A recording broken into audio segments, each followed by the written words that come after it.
इस वीडियो में हम सोल्व करने जा रहे हैं साउथ वेस्टर्न रेलवे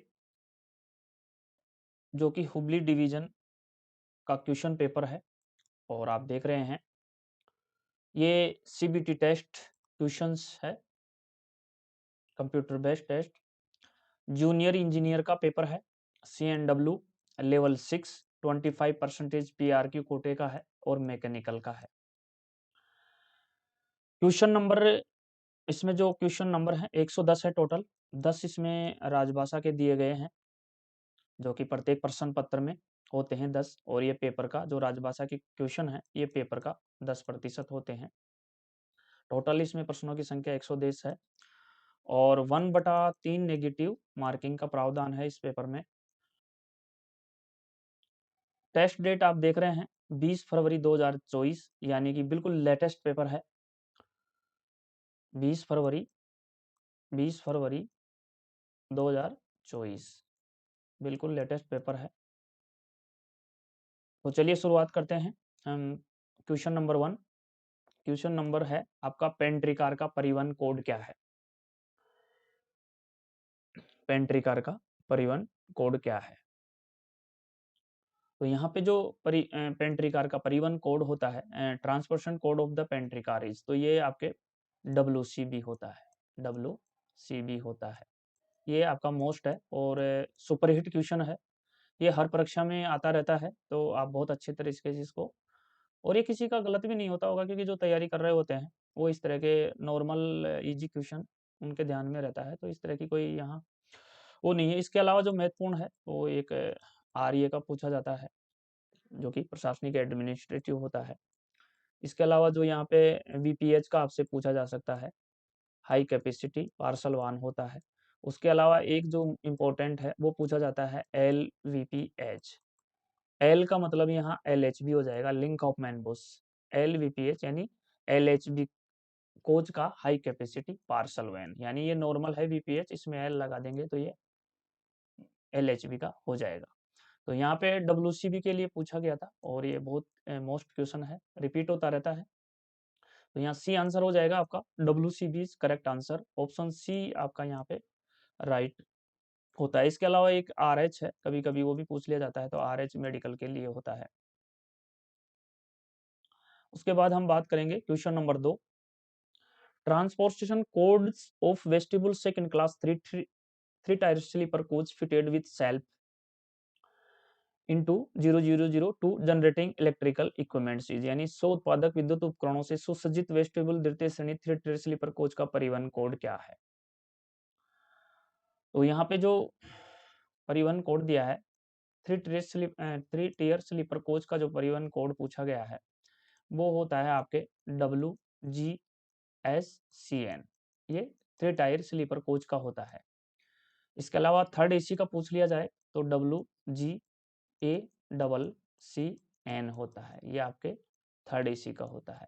इसी के अलावा आपके सेकंड AC का पूछ लिया जाए तो WGACCW होता है, ये सेकंड AC का होता है। फर्स्ट AC का पूछ लिया जाए तो इसमें FAC हो जाएगा, FAC हो जाएगा, यानी चेंज हो। चेयर कार का पूछ लिया जाए तो CZ हो जाएगा, CZ चेयर कार के लिए हो जाएगा। उसके अलावा जो आजकल एक प्रश्न और धूम मचा रहा है, वो धूम मचा रहा है SLRD का। SLRD का धूम मचा रहा है, ये क्या मचा रहा है? इसमें D के लिए पूछता है तो डिसेबल्ड हो जाएगा क्योंकि विकलांग कुपा होता है SLRD में। ये R गार्ड के लिए हो जाएगा, L लगेज के लिए हो जाएगा क्योंकि उसमें जो SLRD कोच होता है उसमें लगेज के लिए 2 कुप्पे होते हैं, तो ये L लगेज के लिए हो जाएगा। S से आपका सेकंड क्लास हो जाएगा। ये प्रश्न आजकल धूम मचा रहा है तो इसको ध्यान देवें। इसके अलावा स्लीपर के लिए CN हो जाता है, आप समझते हैं, और जनरल कोच के लिए GS हो जाता है। यहाँ कई बार LHB के पावर कार का कोड पूछ लिया जाता है तो LWRRM होता है। LHB के पावर कार का जो कोड होता है वो LWRRM होता है। तो ये भी LWRRM का भी, LHB के पावर कोड का भी इसका पूछ लिया जाता है, ये भी ध्यान रखें यहाँ पर। चलिए नेक्स्ट है क्वेश्चन नंबर 3 है, the MR pressure of engine should be, engine का MR दाब कितना होना चाहिए? तो इंजन का जो MR दाब होता है वो आपका 8 से 10 kg होता है पर सेंटीमीटर स्क्वायर। 8 से 10 केजी पर सेंटीमीटर स्क्वायर होता है, जो कि पहले ही ऑप्शन में देख रखा है 8.0 टू 10.0 केजी पर सेंटीमीटर स्क्वायर। तो ऑप्शन ए आपका यहाँ बिल्कुल करेक्ट हो जाएगा।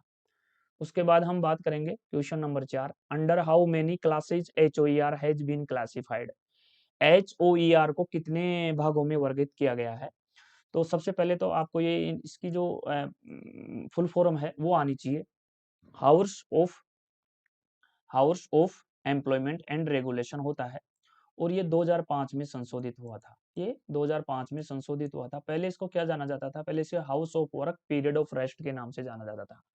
प्रेजेंट में ये house of employment and regulation के नाम से इसको जानते हैं। तो ये 4 प्रकार का होता है आपके, 4 प्रकार में ये आपके इंटेंसिव है, कंटिन्यूस है, EI है और एक्सक्लूडेड है। तो यहाँ 4 भागों में पूछा गया था आपका, इंटेंसिव, कंटिन्यूस, एक्सक्लूडेड और EI, इंटरमीडिएट एंड एसेंशियल। ये 4 भागों में होता है। तो यहाँ पे 4 भागों में वर्गीकरण पूछा गया था, तो ये 4 क्लासेज अपन ऑप्शन ए ले लेंगे। ए आंसर आपका यहाँ करेक्ट हो जाएगा। उसके बाद क्वेश्चन नंबर 5 है, total number of berths in 3 tier sleeper coach are. 3 tier sleeper coach में कुल बर्थ होती है, तो 3 टियर स्लीपर कोच में कुल बर्थ होती है। यहाँ पे दोनों की हम देखेंगे। यहाँ पे पहले तो हम बात करेंगे ICF RCF की, ICF RCF की बात करेंगे। उसके बाद बात करेंगे हम LHB की। ICF RCF में एक कूपे में जो थर्ड एसी होता है उसमें 8 बर्थ होती है, और टोटल कूपे होते हैं उसमें 8 कंपार्टमेंट होते हैं। टोटल कूपे 8 होते हैं, तो ये 8 को मल्टीप्लाई करेंगे तो 64 आ जाएगा। अब ये क्या होता है कि ICF RCF से 2 मीटर अधिक लंबा होता है LHB कोच, लगभग 2 मीटर अधिक लंबा होता है LHB कोच।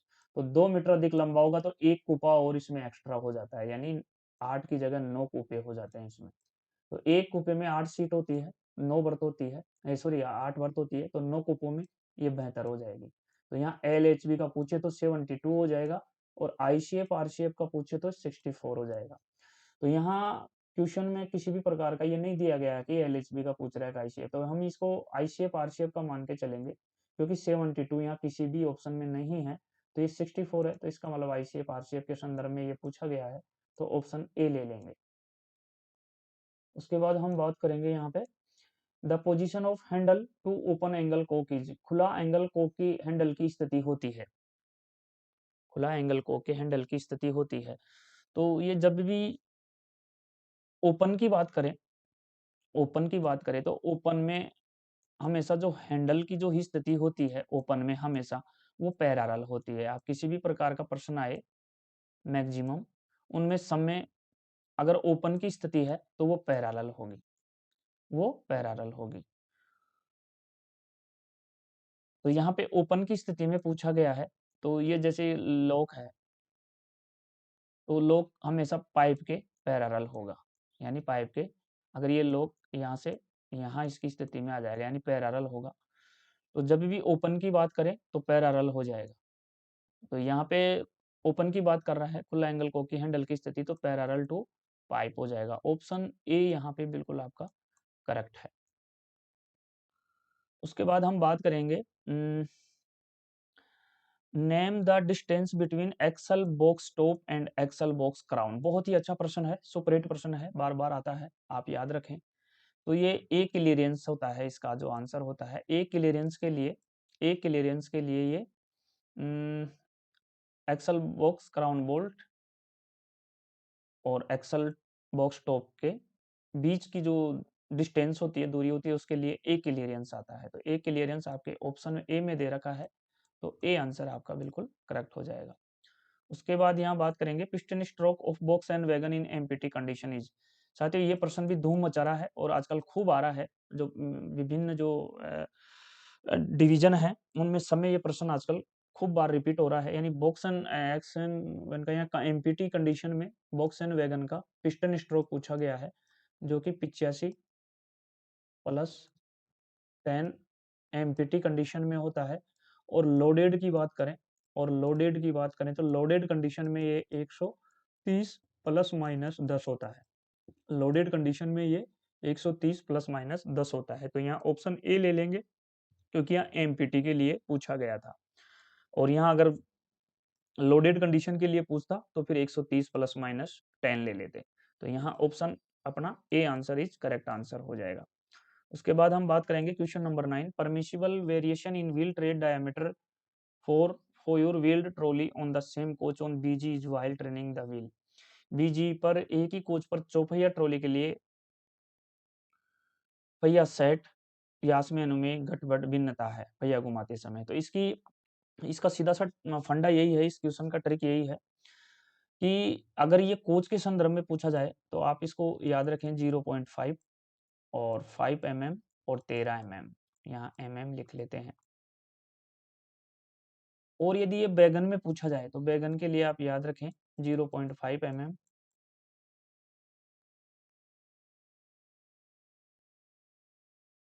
13 mm और 25 mm। अगर कोच में ये 1 एक्सल पे पूछे, सेम एक्सल पे, तो 0.5 mm हो जाएगा। और सेम ट्रॉली के लिए पूछे तो ये 5 mm हो जाएगा यानी बोगी। और सेम कोच के लिए पूछे तो ये 13 mm हो जाएगा। उसी प्रकार वेगन में बात करें तो ये सेम एक्सल पे 0.5 mm और सेम बोगी या ट्रॉली के लिए 13 mm और सेम वैगन के लिए ये 25 mm। तो इसमें अपन यहाँ देखे गएंगे तो ये एक ही कोच पर पूछ रहा है, तो एक ही कोच पर ये आपके 13 mm हो जाएगा। यदि ये बोगी या ट्रॉली पे पूछता तो 5 mm हो जाता, और एक सेम एक्सल पे पूछता तो ये 0.5 mm हो जाता। तो हम यहाँ 13 mm लेंगे जो कि ऑप्शन डी में दिया हुआ है। तो डी आंसर आपका यहाँ करेक्ट हो जाएगा। उसके बाद क्वेश्चन नंबर 10 है, what is the permissible kilometres for examination of CC rack of box and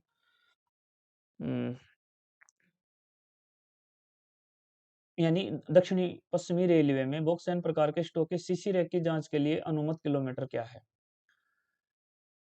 CC rack के लिए, तो यहाँ सीसी रैक के लिए पूछा गया है। सीसी रैक के लिए यहाँ हो जाएगा 6000 किलोमीटर। सीसी रैक के लिए 6000 किलोमीटर।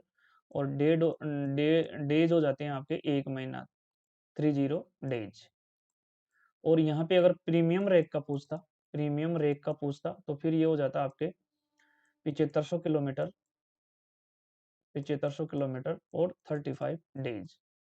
तो यहाँ सीसी रैक के संदर्भ में पूछा गया है, तो सीसी रैक में 6000 किलोमीटर हो जाएगा जो कि ऑप्शन डी में आपके दिया हुआ है। तो डी आंसर बिल्कुल करेक्ट हो जाएगा। उसके बाद हम डबल वन की बात करेंगे। डबल वन हम यहाँ देखेंगे, the draw and buffing force transmission in coaches. Coach में ड्रा तथा बफिंग फोर्स ट्रांसमिशन होता है। तो जब भी draw and buffing force transmission का पूछे तो उसके लिए सेंटर पिवट का आता है, उसके लिए सेंटर पिवट का आता है। यहाँ तीन चीजें आप ध्यान रखें।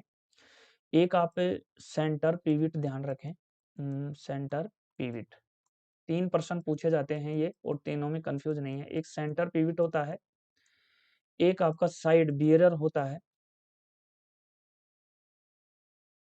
और एक जो होता है आपका एक्सल गाइड होता है। एक्सल गाइड होता है, ये तीनों पर्सन पूछे जाते हैं। तो जब भी कोच में draw and buffing post transmission पूछा जाए तो सेंटर पिवट हो जाएगा। और जब भी कोच का भार ट्रॉली पे पूछा जाए तो आपका साइड बैरियर हो जाएगा। और जब भी व्हील्स ऑफ लेटरल मूवमेंट्स पूछा जाए, व्हील्स ऑफ लेटरल मूवमेंट्स, तो उसके लिए आपका एक्सल गाइड हो जाएगा। तो यहाँ पे अपन बात करेंगे सेंटर पिवट की, क्योंकि यहाँ ड्रा एंड बफिंग का पूछा जा रहा है, तो यहाँ आप सेंटर पिवट लगाइएगा। ऑप्शन ए आंसर यहाँ करेक्ट हो जाएगा। साइड बियर यानी कोच का भार ट्रॉली पे संचरित होता है तो वो साइड बियर्स के थ्रू होता है। और axle wheel of lateral movements के लिए एक्सल गाइड आता है। तो ये आप ध्यान रखें। तो यहाँ आंसर क्या ले लेंगे हम, सेंटर पिवट ले लेंगे ड्रा एंड बफिंग फोर्स के लिए। उसके बाद हम क्वेश्चन 12 की बात करते हैं, what is the new wheel diameter of I shape R shape coaches. I shape R shape coach के नए पहिया का डायमीटर होता है। तो देखिए यहाँ हम सबसे पहले आई शेप आर शेप की बात करेंगे, उसके बाद LHB की बात करेंगे, उसके बाद हम बात करेंगे T18 वंदे भारत की। सबसे पहले आई शेप आर शेप की बात करते हैं। तो सबसे पहले आई शेप आर शेप में हम देखेंगे, सबसे पहले आई शेप आर शेप में जो न्यू व्हील डाया होता है वो 915 mm का होता है। उसके बाद कंडम की बात करेंगे तो ये 825 होता है, और यहाँ 100 पीसीयू साइज पूछा जाए तो 837 होता है। ये तो हो गया आईसीएफ आरसीएफ का। अब आ जाइए आप एलएचबी पर। एलएचबी पर ये नए का 915 होता है, नए का 915 होता है, और कंडम का ये 855 होता है। कंडम का ये 855 होता है। 845 को भूल जाइए, पुराना हो गया। अब आते हैं T18। T18 यानी वंदे भारत। वंदे भारत, वंदे भारत में ये नया आपका 952 का होता है, नया चक्का 952 का होता है, और कंडम है जो आपके 877 होता है। कंडम है जो आपके 877 होता है। तो ये आप वंदे भारत का याद रखें। तीनों मैंने यहाँ बता दिए हैं, तीनों से में से कोई सा भी पूछा जा सकता है। यहाँ बॉक्स एंड वैगन की बात करें तो वो नया 1000 हो जाएगा, और कंडम के लिए 906 हो जाएगा। ये भी यहाँ ध्यान रखें। चलिए नेक्स्ट है question number 13। The colour of break pipe in tube pipe brake system of wagon.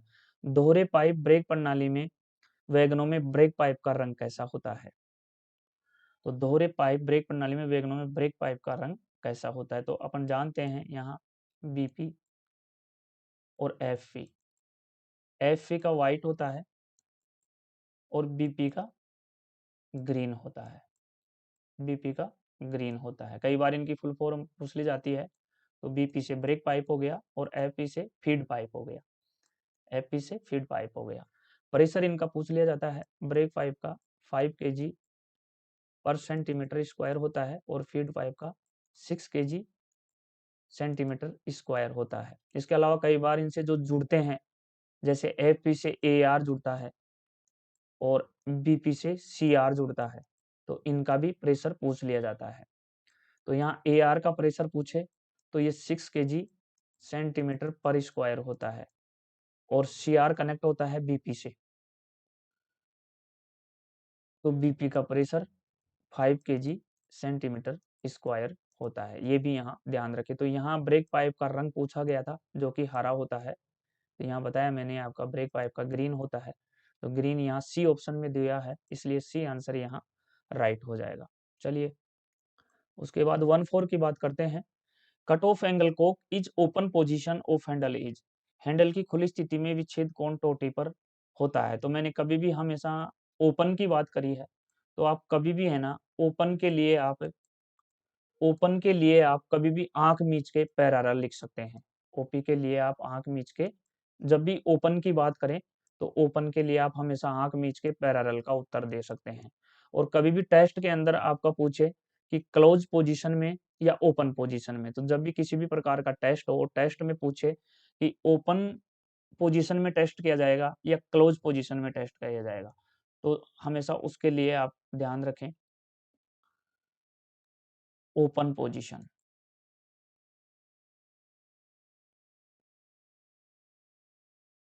उसके लिए आप ध्यान रखें, सॉरी साथियों, ओपन क्लोज पोजीशन।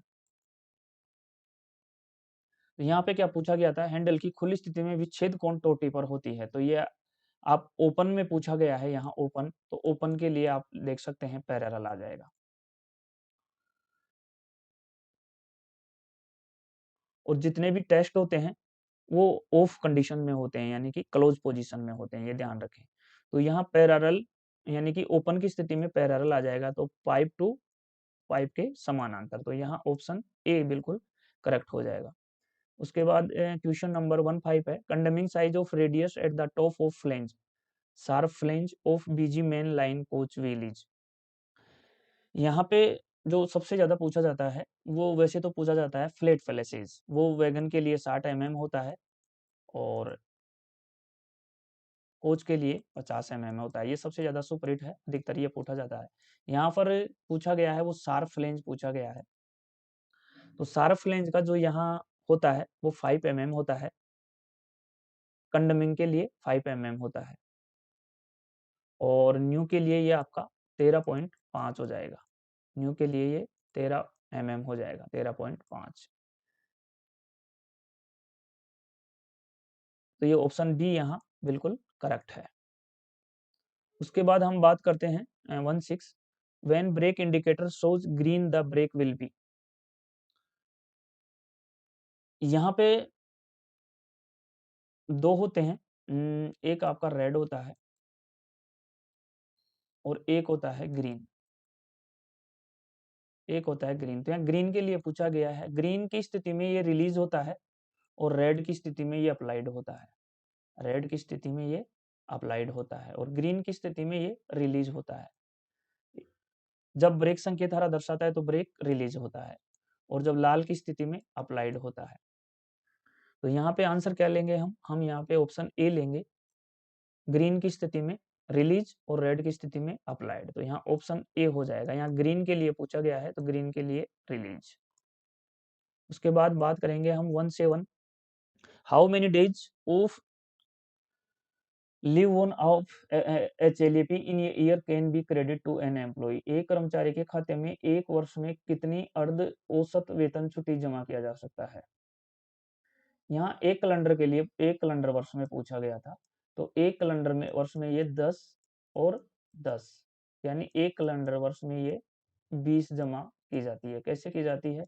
जनवरी से जून तक 10 मिलती है और जुलाई से दिसंबर तक 10 मिलती है। तो ये दोनों मिला के एक साल में आप 20 LHAP ले सकते हैं। कई बार यहाँ जो 20 LHAP लेते हैं साल की, 20 मिलती है, कई बार इसकी LHAP की फुल फॉर्म भी पूछी गई है, लिव ऑन ऑफ एवरेज पे होता है। और ये कितनी जोड़ी जा सकती है ये भी पूछा जाता है, तो ये अनलिमिटेड जोड़ी जा सकती है। यह अनलिमिटेड जोड़ी जा सकती है और ये डॉक्टरी प्रमाण पत्र के आधार पे मिलती है। और इसमें फुल छुट्टी के लिए डबल LHAP करती है। जैसे आपने 3 दिन का लिया तो 3 दिन में आपकी 6 LHAP यानी फुल डे के लिए ये डबल करती है। 3 दिन की छुट्टी के लिए ये 6 LHAP आपकी डेबिट हो जाएगी खाते से। यहाँ ये भी ध्यान रखें, अधिकतर पूछा जाता है कि LHAP कितनी जोड़ी जाती है, तो ये अनलिमिटेड जोड़ी जा सकती है। उसके बाद हम बात करेंगे 1/8 की। Newly built box and wagon first पियोज प्रोडक्ट इज। नवनिर्मित बॉक्स एंड वैगन की प्रथम पियोज क्या होती है? तो ये प्रथम पियोज जो होती है वो 6 ईयर होती है। प्रथम पियोज जो होती है वो 6 ईयर होती है, यानी कि आप महीनों में करें तो ये 72 मंथ इसका आ जाएगा। और उसके बाद जो रेगुलर पीओच होता है उसके बाद वो 4.5 ईयर होता है। तो यहाँ दोनों दे रखा है, पहला 6 ईयर पे होगा, सेकंड 45, फिर थर्ड 4.5, सेकंड जो होगा 4.5 ईयर होगा। उसके बाद आपका यानी कि 48 और 6 54 मंथ पे होगा, 54 मंथ पे होगा। उसके बाद रेगुलर ये 4.5 चलता रहेगा। तो ये क्या है, यहाँ का आंसर क्या लेंगे? ये न्यूली के लिए पूछा गया था, newly built box and wagon के लिए, तो यहाँ 6 ईयर आ जाएगा। ऑप्शन सी यहाँ करेक्ट आंसर है। उसके बाद 109 है, permissible maximum flat surface on trade on box and wagon. Box and wagon में, बॉक्स एंड वैगन में ट्रेड पर अनुमत अधिकतम फ्लैट सतह होता है। तो बॉक्स एंड वैगन के लिए ये आपके 60 mm रखी गई है और कोच के लिए पूछे तो ये 50 mm रखी गई है कोच के लिए। तो यहाँ पे बॉक्स एंड वैगन की बात हो रही थी तो 60 mm आ जाएगा। तो 60 mm आपके ऑप्शन बी में है, तो बी आंसर आपका राइट हो जाएगा। उसके बाद 20 है, the code of self generated second class coach. यहाँ सेकंड क्लास कोच की बात हो रही है, तो सेल्फ जनरेटेड तो सेकंड क्लास के लिए यहाँ एस आ जाएगा, यानी जी जनरेटेड। तो GS कोच यहाँ आ जाएगा। GS कोच आपके ऑप्शन सी में है। ये SLR है, सेकंड क्लास लगेज, जिसमें आर यहाँ गार्ड से संदर्भ है, एल लगेज से है, जिसमें गार्ड सहित सेकंड क्लास आ जाएगा। और यदि यहाँ डी होता तो डिसेबल्ड, यानी उसमें विकलांगों का भी होता। ये 3 टायर स्लीपर कोच के लिए है और ये WCB पेंट्री कार के लिए है, जो कि पहले ही प्रश्न में शुरू में दिया गया है। तो यहाँ क्या होगा, यहाँ the code of self generated second class coach के लिए GS हो जाएगा। तो सी आंसर आपका यहाँ बिल्कुल करेक्ट हो जाता है। उसके बाद 21 है, validity of half set complimentary pass is month. आधे सेट के सुविधा पास की वैधता महीने है। यहाँ चाहे फुल ले हो आप, चाहे आधा दे हो। यहाँ अगर फुल की पूछे तो भी 5 मंथ है वैलिडिटीज की, हाफ की पूछे तो भी 5 मंथ है फुल वैलिडिटीज की। और एक पूछा जाता है कि इस पास में, सुविधा पास में कितनी जर्नी ब्रेक लिया जा सकता है, तो ये अनलिमिटेड लिया जा सकता है, कितने भी ले सकते हैं आप, 4 5 6 7 8 9 10, अनलिमिटेड लिया जा सकता है। और एक पूछा जाता है कि कौन से पास में आप ब्रेक जर्नी नहीं ले सकते, तो वो पास होता है आपका सेटलमेंट पास, जिसमें आप ब्रेक जर्नी नहीं ले सकते, सेटलमेंट पास। तो यहाँ आधे सेट के सुविधा पास की वैधता के लिए पूछा गया था, तो 5 मंथ हो जाएगा, ऑप्शन ए आपका यहाँ करेक्ट हो जाएगा। The position of handle to open angle cock is, angle cock खोलने के लिए हैंडल की स्थिति है, मैंने हमेशा कहा कि जब भी आप ओपन की स्थिति में आए, हाँक मीच के मारिए पैरेलल। और जब भी किसी टेस्ट की बात करें तो ऑफ लोड कंडीशन या क्लोज पोजीशन में ही टेस्ट होते हैं, में ही टेस्ट, तो जब भी किसी टेस्ट की बात करें तो ऑफ लोड कंडीशन या क्लोज पोजीशन में ही टेस्ट होते हैं। और यहाँ कभी भी ओपन की बात करें तो ओपन में हमेशा पैरेलल होता है। तो यहाँ क्या पूछा गया, एंगल को खोलने के लिए हैंडल की स्थिति होगी तो पैरेलल टू पाइपलाइन होगी, यानी ऑप्शन ए आपका यहाँ करेक्ट हो जाएगा। ओपन की स्थिति में आप पैरेलल ले सकते हैं, option A is correct answer. 23 है, the number of brake cylinder fitted in a coach bogie mounted air brake system is, the number of brake cylinder fitted in a coach bogie mounted air brake system is, coach bogie रूट वायु आरोध air brake प्रणाली में कितने brake cylinder लगे होते हैं, तो इसमें आपके 2 और 2 कितने हो गए टोटल, 4। तो 4 कहाँ है आपके, ऑप्शन सी में है, तो सी आंसर आपका राइट हो जाएगा। उसके बाद बात करेंगे, बहुत ही अच्छा प्रश्न है, 1 इंच में कितने मिलीमीटर होते हैं, तो 1 इंच में 25.4 mm होते हैं, 1 इंच में 25.4 mm होते हैं।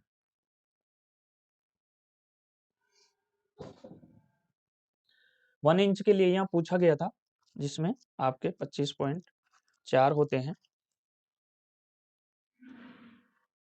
छोटे छोटे प्रश्न हैं जो इस तरह के मेजरमेंट से संबंधित हैं, ये भी कई बार पूछ लिए जाते हैं, तो आपको इनको विशेष ध्यान रखना है। इसके अलावा आपसे यहाँ जो मेजरमेंट में पूछा जा सकता है, वो पूछा जा सकता है, यहाँ 1 इंच में कितने सूत होते हैं, तो 1 इंच में 8 सूत होते हैं, ये प्रश्न भी अच्छा है, कई बार पूछा जाता है। यहाँ 1 इंच में आपसे सेंटीमीटर पूछे जा सकते हैं, तो वो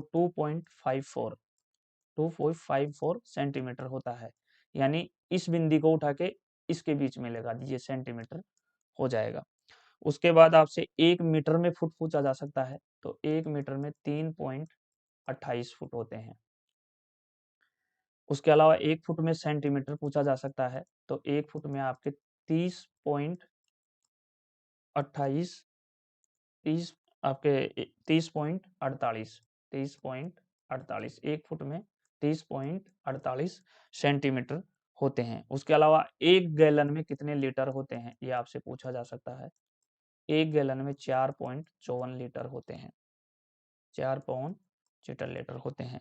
इसके अलावा 1 बैरल में कितने लीटर होते हैं, तो 1 बैरल में आपके 158.98 लीटर होते हैं, ये भी यहाँ ध्यान रख सकते हैं आप। यहाँ इजी पूछा गया था 1 इंच, तो 25.4 mm, जो कि आपके ऑप्शन बी में दिया हुआ है, तो बी आंसर आपका यहाँ करेक्ट हो जाएगा। उसके बाद हम बात करेंगे 25 की, what is the joining time eligible for transfer on administrative ground for 1500 kilometre, प्रशासनिक आधार पर 1500 किलोमीटर दूर स्थानांतरण पर ज्वाइनिंग समय क्या है। देखिए यहाँ पर जो सबसे बड़ी बात है, वो आप इस प्रश्न के लिए जो याद रखेंगे, वो लिखेंगे 1 से 1000 किलोमीटर, और 1001 से 2000 किलोमीटर, और 2001 से अबोव, अबोव कितना भी ऊपर 2000 से, यहाँ 1 किलोमीटर से 1000 तक 10 दिन रखा गया है, 10 दिन का टाइम मिलेगा आपको। और 1001 से 2000 तक आपको 12 डेज का टाइम रखा गया है, 12 दिन का। 2000 से अबोव के लिए आपका 15 दिन रखा गया है। लेकिन ये कब है, ये ऑन रिक्वेस्ट ट्रांसफर पर या ऑन रिक्वेस्ट ट्रांसफर पर या म्यूचुअल ट्रांसफर पर नहीं है, ये कब है, जब प्रशासनिक आधार पर आपका स्थानांतरण किया गया है। तो ये आपके 10 दिन, 12 दिन और 15 दिन मिलते हैं। यहाँ क्या पूछा गया है कि प्रशासनिक आधार पर 1500 किलोमीटर दूर स्थानांतरण करने का ज्वाइनिंग समय क्या है? तो ये 1000 से 2000 के बीच आपके 1500 आ जाते हैं, तो ये 12 आंसर ले लेंगे। तो 12 आंसर क्या है? आपके ऑप्शन ए में है। इसके अलावा यहाँ जो एक मेन महत्वपूर्ण है, जो ध्यान रखने वाली बात ये है कि यदि आप ये बस या ट्रेन से नहीं जा करके ये दूरी आप एरोप्लेन से करते हो, by air, by air, by air करते हो, यानी एरोप्लेन से जाते हो, तो और उसकी जो दूरी है वो 2001 से अबोव है, 2001 से अबोव है, 2001 किलोमीटर से अबोव है, तो फिर आपको 12 दिन का टाइम दिया जाएगा। यदि आप बाय एरोप्लेन करते हो तो 12 दिन का टाइम दिया जाएगा। ये भी यहाँ ध्यान रखें। यदि आप बाय एयर जाते हो तो आपको 12 दिन का जाएगा, लेकिन शर्त यह है कि आपकी दूरी 2001 किलोमीटर से अबोव होनी चाहिए। इसके अलावा आपको यहाँ ये भी ध्यान रखना है कि ये जो आपको प्रशासनिक आधार पे जो समय दिया जाता है, 10 दिन, 12 दिन, 15 दिन, अब मान लीजिए आप बाय एयर गए और एक ही दिन में जाके दूसरे दिन वहाँ ज्वाइनिंग कर ली, दूसरे दिन वहाँ ज्वाइनिंग कर ली, तो आप एक ही दिन में पहुंच गए, अब आपके 11 दिन बच गए, तो ये 11 दिन कहाँ ऐड होंगे? ये एलएपी में ऐड होंगे। एलएपी छुट्टी में आपके ये 11 दिन ऐड हो जाएंगे। यानी इन छुट्टियों में से आप अगर बचा लेते हो, तो ये जो 10 दिन का, 12 दिन का, 15 दिन है, इनमें से जो अगर बचा लेते हो, आप पहले ज्वाइन कर लेते हो, तो फिर आपको ये एलएपी में ऐड हो जाएंगी, बचे हुए दिन हैं जो आपके, ये यहाँ ये ध्यान रखें। तो यहाँ 12 दिन, ऑप्शन ए आंसर यहाँ ले लेंगे। उसके बाद 26 है, the standard wheel gauge of passenger BG coaching stock is. यात्री बीजी कोचिंग स्टॉक का मानक फैया गेज क्या है? तो हम यहाँ आपको यहाँ दोनों बता देंगे, यहाँ आई शेप का भी बता देंगे, और आपको यहाँ LHB का भी बता देंगे। आई शेप आर शेप में ये 1600 mm होता है स्टैंडर्ड, और मिनिमम की बात करें तो यहाँ -1 और +2, यानी मिनिमम की बात करें तो 1599 हो जाएगा mm, और अधिकतम की बात करें तो 1602 mm हो जाएगा। वहीं अगर LHB की बात करें तो LHB में ये आपके 1600 ±1 है, ये यहाँ ध्यान रखें। तो यहाँ पे पूछा गया था कि यात्री बीजी कोच में स्टैंडर्ड पूछा गया था, तो इसलिए ऑप्शन सी हो जाएगा। यदि ये मैक्सिमम पूछता तो 1602 हो जाता, और यदि ये मिनिमम पूछता तो 1599 हो जाता। तो यहाँ क्या ले लेंगे अपन? यहाँ सी आंसर ले लेंगे, यहाँ सी आंसर ले लेंगे।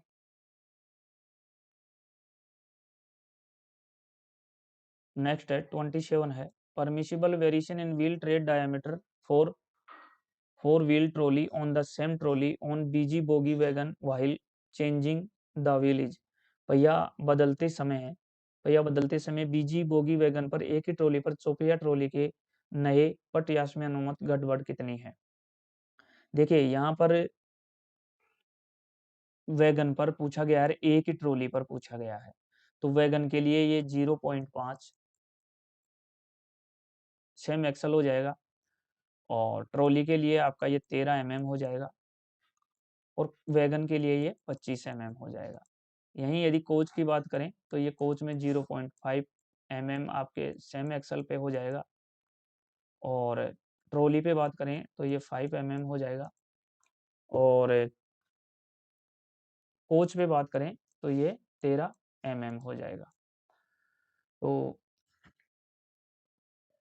तो ये आपके यहाँ ट्रॉली पे पूछा गया था, वैगन पे पूछा गया था, तो वैगन पे अपन 13 mm ले लेंगे, तो 13 आपके ऑप्शन बी में है, तो बी आंसर आपका यहाँ करेक्ट हो जाएगा। उसके बाद 28 की बात करें, what is the interval for cleaning coach water tank. Coach की पानी की टंकी सफाई का अंतराल क्या है? तो ये 1 मंथ है, ये 1 मंथ है, 1 मंथ है, ये आपके 1 मंथ हो जाएगा, ऑप्शन सी में है, ये है। और यदि आपसे पूछे कि एसी के अंदर जो कंबल होते हैं, एसी के अंदर जो ओढ़ने के कंबल होते हैं, उनकी सफाई कितने अंतराल पे की जाती है? तो उनकी सफाई भी 1 महीने के अंतराल पे की जाती है। जो एसी में जो अपने को कंबल दिए जाते हैं ओढ़ने के लिए, उनकी जो सफाई होती है वो भी 1 मंथ के अंतराल पे की जाती है। यहाँ पानी की टंकी की सफाई के संदर्भ में पूछा गया था, तो वो 1 मंथ आ जाएगा आपका, ऑप्शन सी आपका यहाँ करेक्ट हो जाएगा। एसी कोचों में पेस्ट कंट्रोल के लिए पूछे, एसी कोचों में, एसी कोचों में पेस्ट कंट्रोल के लिए पूछे, पेस्ट के लिए पूछे, तो आपका 15 दिन आ जाएगा एसी कोचों में। तो ये आपका पूछा गया था पानी की टंकी की सफाई के लिए, तो 1 मंथ आ जाएगा, ऑप्शन सी आपका यहाँ करेक्ट हो जाएगा। उसके बाद इंजन का एमआर प्रेशर पूछा गया है, the MR pressure of engine should be, तो ये आपका 8 से 10 किलो होता है, 8 से 10 किलो होता है, केजी पर सेंटीमीटर स्क्वायर। तो यहाँ ऑप्शन बी हो जाएगा 8 से 10 किलो, ऑप्शन बी आपका यहाँ करेक्ट हो जाएगा। उसके बाद क्वेश्चन नंबर 30 है, what is the transportation code of second class fitted with self generating electrical equipment? सौ उत्पादक विद्युत उपकरणों से सुसज्जित द्वितीय श्रेणी का परिवहन कोड क्या है? तो यहाँ जीएस कोच के लिए पूछा गया है, self second class fitted with self generating electrical equipment, तो आपका यहाँ जीएस हो जाएगा। तो जीएस आपका ऑप्शन बी में दिया गया है। ये वाई है जो महिला डिब्बे का कोड है, जी वाई, यानी सेकंड क्लास। वाई है जो महिला के लिए दिया जाता है, वाई कोड दिया जाता है जो फीमेल यानी महिला के लिए दिया जाता है। तो ये महिला कोपा होता है जी वाई।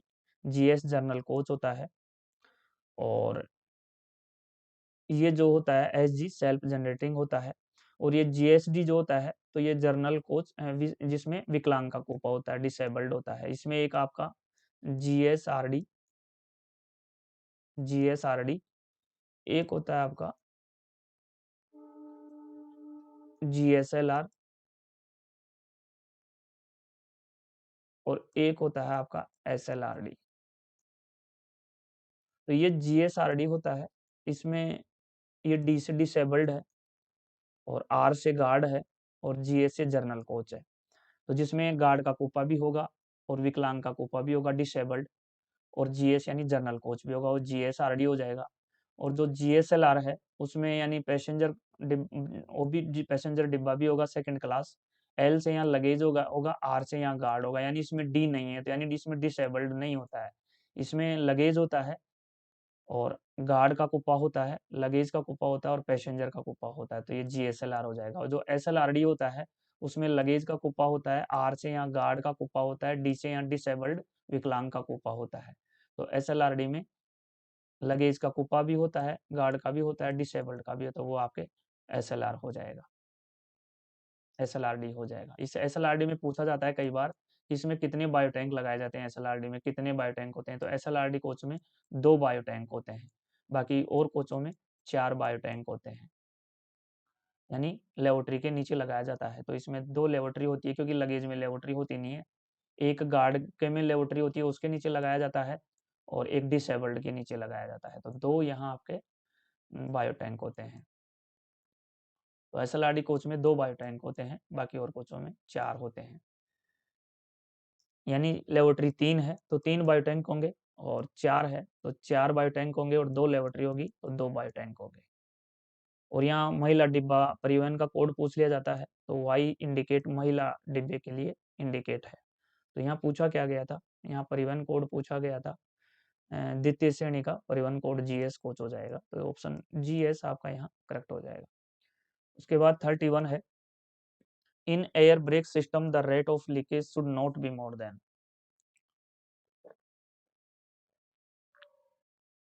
एयर बैग प्रणाली में की दर से अधिक रिसाव नहीं होना चाहिए, तो ये आपका 0.25 kg पर सेंटीमीटर मिनट हो जाएगा।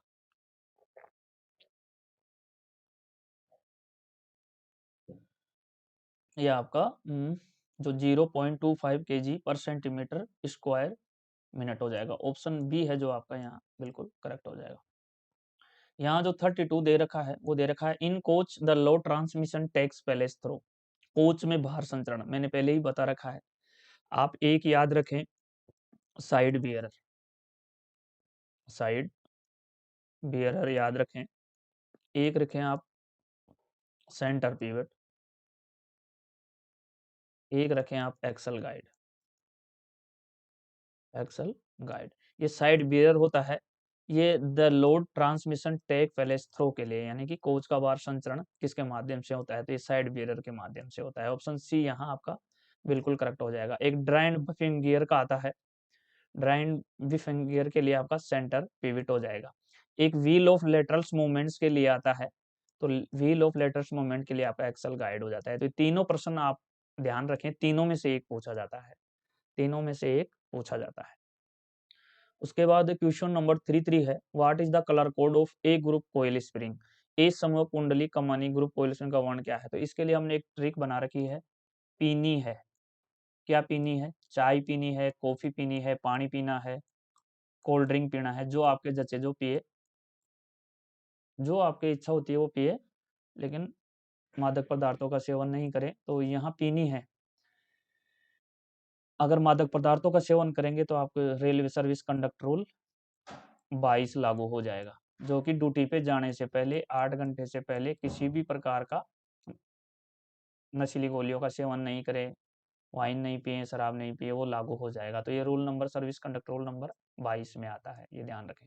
तो यहाँ क्या पीना है, तो यहाँ पीने के लिए आपका ए हो जाएगा, नी के नीचे ए बी सी, और ये सी, ए बी सी। ए में आपका कलर हो जाएगा पीला, यानी पी से पीला, बी में हो जाएगा नीला, और सी में है लिख रखा है तो हरा, यानी पीला नीला हरा। तो यहाँ ए के लिए पूछा था, तो ए के लिए आपका पी हो जाएगा, यानी पीला। ऑप्शन ए यहाँ आपका करेक्ट हो जाएगा, ऑप्शन ए आपका यहाँ करेक्ट हो जाएगा। इसको आप वाई बी जी ट्रिक से भी कर सकते हैं, वाई बी जी भी लिख सकते हैं, ए बी सी से भी कर सकते हैं, यानी ए का येलो पीला, बी से ब्लू नीला, और सी से ग्रीन यानी हरा, ये भी कर सकते हैं। तो ऑप्शन ए आपका यहाँ करेक्ट हो जाएगा। उसके बाद हम बात करते हैं 34 की। 34 में क्या है, in air brake empty stock end to end goods rake the empty rake after uploading should be offered for examination before. Air brake खाली स्टॉक एंड टू एंड माल रेक अनलोडिंग के पश्चात खाली रेक को जांचने के लिए पहला प्राथमिकता दिया जाना चाहिए। तो उसके लिए नेक्स्ट लोडिंग आ जाएगा, उसके लिए नेक्स्ट लोडिंग आ जाएगा। ऑप्शन बी जो यहाँ दिया हुआ है बिल्कुल करेक्ट है। उसके बाद जो है, बी एम बी सी के साथ लगे कोचिंग स्टॉक में किस प्रकार का ब्रेक ब्लॉक यूज किया जाता है। तो यहाँ दो होते हैं, एक बी एम बी सी होता है, एक आपका बी एम बी एस होता है। तो ये जो सी होता है ये के लिए है, के टाइप के लिए है, और जो बी एम बी एस होता है वो एल टाइप के लिए है। और यहाँ एल को अपन 10 mm पे कंडम कर देते हैं, और के टाइप को अपन 12 mm पे कंडम कर देते हैं। तो ये ट्रिक पूरी याद रखें, ये पूरी सारणी याद रखें, बी एम बी सी के लिए के टाइप का और 12 mm पे इसको कंडम करते हैं, और B M B S L type का इसके लिए 10 mm पे कंडम करते हैं। तो ये पूरी सीरीज आपको याद रखनी है। यहाँ पूछा क्या गया था, यहाँ बी एम बी सी के लिए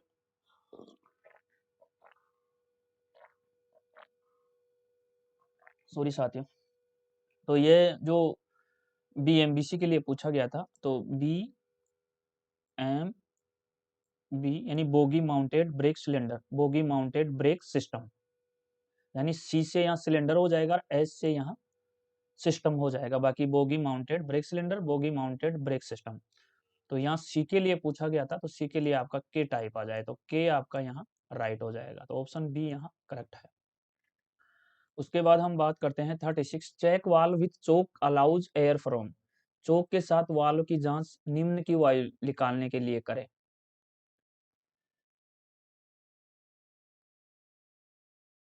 तो चेक वाल कहाँ लगा होता है, तो ये feed A R to connect F P, यानी एफ पी से कनेक्टेड होता है ए आर, वहां पे ये चेक वाल होता है, चोक अलाउड एयर फ्रॉम। तो ये निकालने के, यानी चेक के साथ वाल की जांच निम्न वायु निकालने के लिए करें। तो ये आपके एफ पी से ए आर में जाने वाली, एफ पी से ए आर में जाने वाली, यानी चेक के साथ वाल की जांच निम्न की वायु निकालने के लिए करें। तो ये एफ पी से ए आर टू। तो यहाँ राइट आंसर क्या बनेगा आपका, एफ पी से B P to F E गलत हो जाएगा, F P to C R ये भी गलत हो जाएगा, F P to A R यानी A R to F F, यहाँ ये ऑप्शन सी आपका बिल्कुल करेक्ट हो जाएगा।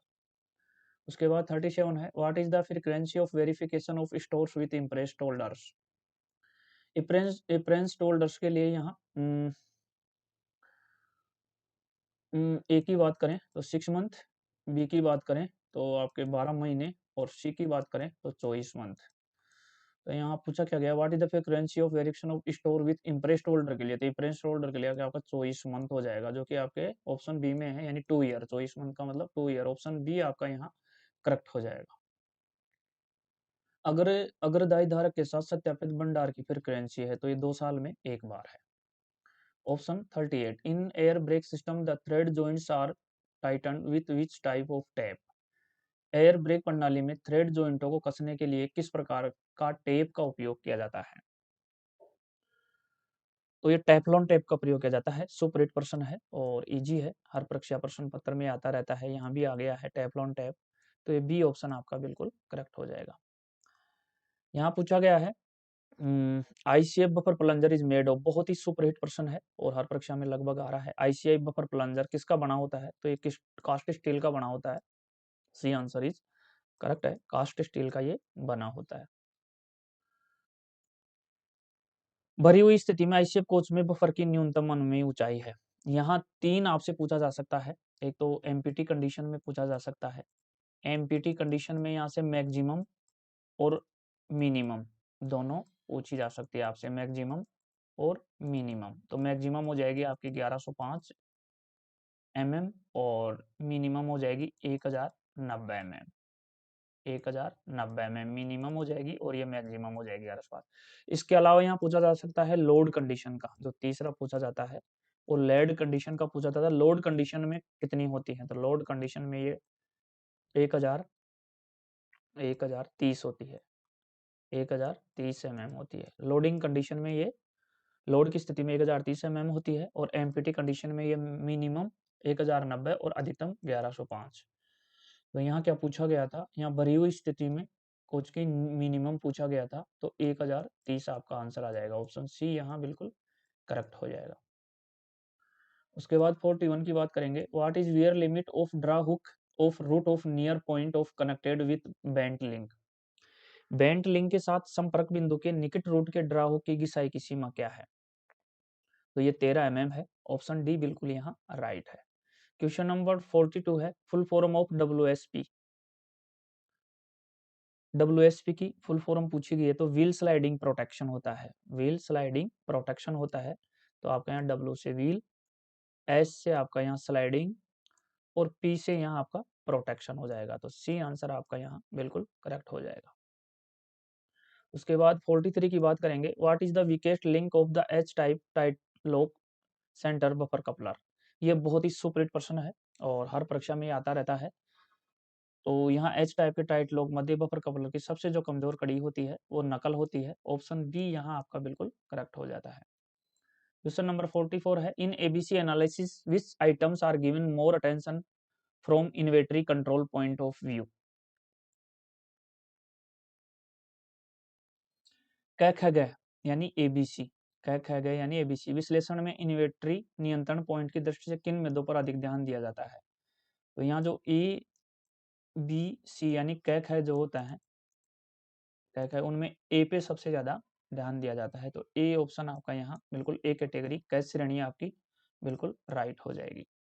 एसी कोचों का एक्सल लोड कितना होता है, तो एसी कोचों का एक्सल लोड 16.25 टन होता है, 16.25 टन होता है एसी लोडों का जो एक्सल लोड, और नॉन एसी का 13 टन होता है, नॉन एसी का 13 टन होता है और एसी का 16.25 टन होता है, तो यहाँ ऑप्शन बी एसी के लिए पूछा गया था, तो 16.25 टन बिल्कुल करेक्ट हो जाएगा। उसके बाद बात करते हैं 46 की, what is SS1, soap schedule 1, यहाँ पूछा गया है कि SS1 क्या है, तो ये आपका सोप शेड्यूल 1 है, इसको सोप शेड्यूल 1 बोला जाएगा। सोप शेड्यूल 1 आपका ऑप्शन बी में दिया हुआ है, यहाँ SS सेकंड पूछा जाता तो सोप शेड्यूल सेकंड हो जाता, और एक होता है SS थर्ड, वो आपका सोप शेड्यूल थर्ड हो जाता, यानी ये 3 होते हैं, SS1 soap schedule 1, soap schedule second और सोप शेड्यूल थर्ड, ये LHB के लिए है साथियों। इसमें जो समय होता है वो 18 मंथ होता है, 18 मंथ को आप 1.5 ईयर भी बोल सकते हैं, और किलोमीटर होते हैं जो 6 लाख किलोमीटर होते हैं। उसके अलावा दूसरा होता है वो 36 महीनों का होता है, जिसको आप 3 ईयर बोल सकते हैं, 3 ईयर होते हैं, और 12 लाख किलोमीटर जो भी पहले हो। सब शेड्यूल थर्ड का है जो 72 मंथ है, 72 मंथ 6 ईयर और 24 लाख किलोमीटर, जो भी पहले हो। तो ये पूरी सारणी बना दी मैंने सब शेड्यूल की। आप देख सकते हैं यहाँ सब शेड्यूल फर्स्ट का मतलब पूछा गया था, सब शेड्यूल 1 हो जाएगा, ऑप्शन बी आपका यहाँ करेक्ट हो जाएगा। उसके बाद 47 है, at the originating point minimum rake brake power of premium rake is. यहाँ at the originating point minimum brake power of premium rake के लिए पूछा गया है, तो ये आपके 95% हो जाएगा, 95%। ऑप्शन बी यहाँ बिल्कुल करेक्ट है। प्रारंभिक बिंदु पर प्रीमियम रेक की न्यूनतम ब्रेक पावर होती है, ओरिजेंटिंग पॉइंट के लिए 95 हो जाएगा, option B is correct answer. उसके बाद हम बात करेंगे 48 की बात करेंगे, the operating code of bogie covered wagon with CBC casnub bogie and air brake system. CBC casnub bogie तथा एयर ब्रेक सिस्टम के साथ कवर्ड वैगन बोगी का प्रचलन कोड होता है, तो ये होता है बी सी एन, यानी सी से आपका यहाँ कवर्ड हो जाएगा, सी से आपका यहाँ कवर्ड हो जाएगा, तो बी आ जाएगा, सी से कवर्ड हो जाएगा, कवर्ड वैगन बोगी। यहाँ सी बी सी एन में सी दिया हुआ है, तो ये सी आंसर आपका यहाँ बिल्कुल करेक्ट हो जाएगा। उसके बाद यहाँ एक्सपेंड ओडीसी, ओडीसी का विस्तार करें, ओडीसी का फुल फॉर्म पूछा गया है, तो ओ से आपका ओवर, डी से आपका डायमेंशनल और सी से आपका कंसाइनमेंट हो जाएगा। तो ओडीसी का जो फुल फॉर्म पूछा गया है वो ओवर डायमेंशनल कंसाइनमेंट हो जाएगा, तो ये ऑप्शन ए यहाँ बिल्कुल करेक्ट है। 50 है, condemning flange thickness of other than superfast new BG wheel is. Superfast नए बीजी व्हील से भिन्न फयों को कंडम करने के लिए बाजुक और फ्लेंज की मोटाई क्या होती है, तो ये 16 mm होती है, 16 mm। ऑप्शन सी में दिया हुआ है, इसलिए सी आंसर यहाँ आपका करेक्ट हो जाएगा। उसके बाद 51 है, forum number is issued for requisition come issue note. मांग से जारी नोट के लिए संख्या प्रपत्र का उपयोग किया जाता है, तो S1313 का किया जाता है, S1313 का किया जाता है, यानी S1313। और नॉन स्टॉक आइटम के लिए S1302 का प्रयोग किया जाता है, और ये S1313 है जो इस प्रश्न के उत्तर के लिए आ जाएगा, ऑप्शन ए आंसर आपका यहाँ बिल्कुल करेक्ट हो जाएगा। उसके बाद हम बात करेंगे 52 की, the thickness of tyre at tread in the centre of wheel on BG coach is. BG coach में पहिया के मध्य में पाई ट्रेड पर टायर की मोटाई होती है, बीजी कोच में पहिया के मध्य में पाई ट्रेड पर टायर की, यानी कि thickness of tyre at tread in the centre for wheel on BG coaches, तो ये 63.50 यानी 63.50 mm right answer, option A आपका यहाँ बिल्कुल करेक्ट हो जाएगा। उसके बाद हम बात करेंगे 53 की, maximum encashment of leave on average pay is. औसत वेतन छुट्टी पर अधिकतम नकदीकरण होता है, तो औसत वेतन छुट्टी पर अधिकतम जो नकदीकरण होता है वो रिटायरमेंट पे तो होता है 300 LAP का, रिटायरमेंट पे तो होता है 300 LAP का, और यदि आप सेवा में रहते हो बीच में कराते हैं तो वो 60 LAP का नकदीकरण कराया जा सकता है, जो कि 10-10 के टुकड़ों में 6 बार होता है, जो कि आपके 10-10 के टुकड़ों में 6 बार होता है, 10-10 के टुकड़ों में 6 बार होता है।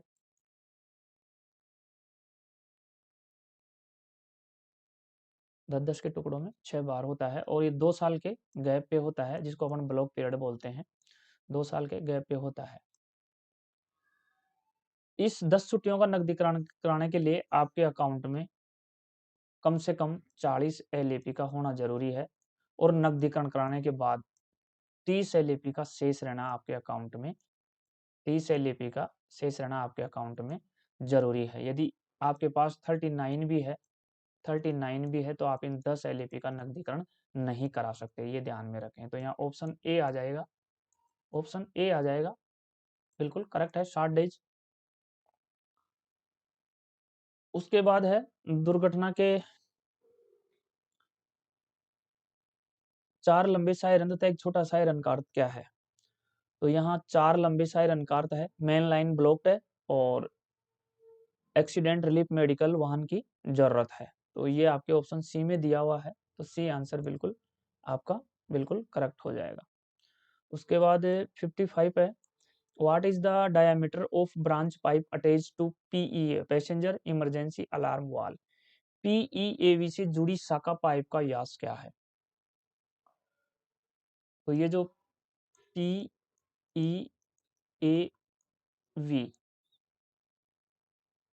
पीई से जुड़ी शाखा पाइप का व्यास क्या है, डायमीटर ऑफ ब्रांच पाइप से।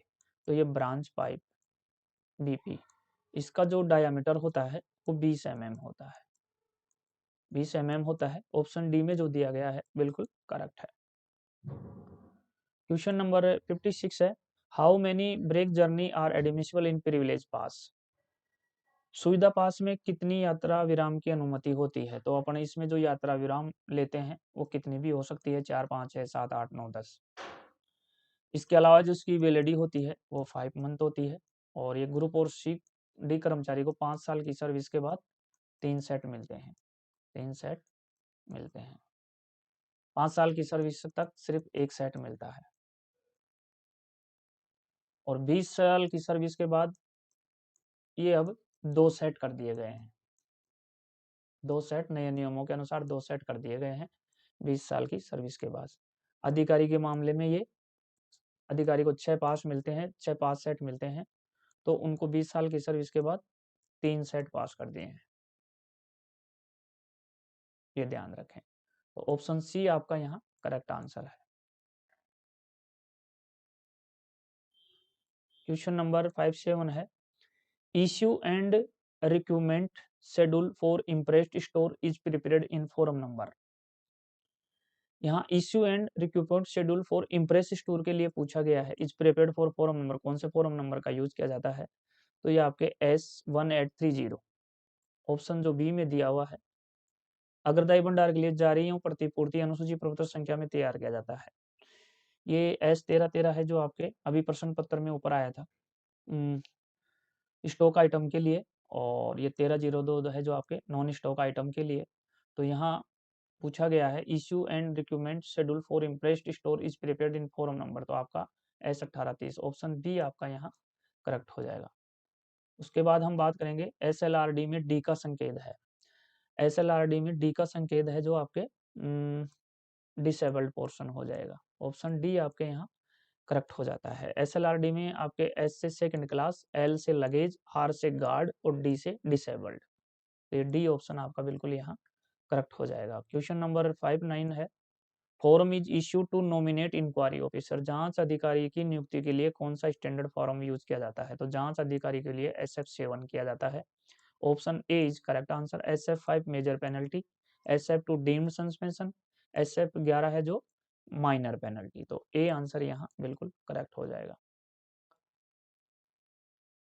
तो यहाँ पूछा गया है RS69 रजिस्टर इज फॉर, रुपए 69 रजिस्टर किसके लिए है। तो ये कोचिंग ट्रेन मेंटेनेंस के लिए है, जो कि आपके ऑप्शन सी में दिया हुआ है, तो सी आंसर यहाँ राइट हो जाता है। उसके बाद 61 की बात करेंगे, first thickness of compreg ply provided in floor sheet is, यानी फर्श की सीट पर बिछाए गए कंपरिंग प्लाई की मोटाई होती है, तो ये 12 या 13 mm, 12 या 13 mm दोनों ही सही हैं, क्योंकि कई प्रश्न पत्रों में ये 12 देखी गई है और कई प्रश्न पत्रों में ये 13 देखी गई है, और कई बुक नोट्स किताबों में ये 12-13 दोनों दे रखा है। तो यहाँ अपन 13 को ले लेंगे, 13 mm यहाँ बिल्कुल आपका राइट हो जाएगा। कई प्रश्न पत्रों में ये 12 राइट है, 12 mm राइट है। और बुक्स और नोट्स की भी बात करें तो कई बुक्स और जो नोट्स हैं या जो उसमें भी कई में 12 इसको राइट कर रखा है, कई 13, तो यहाँ अपन 13 ले लेंगे।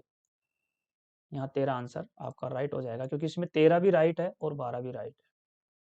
क्वेश्चन नंबर 62 है, what is the pressure of control reservoir in coaching trains, coaching ट्रेनों में नियंत्रण जलाशयों का दाब कितना है।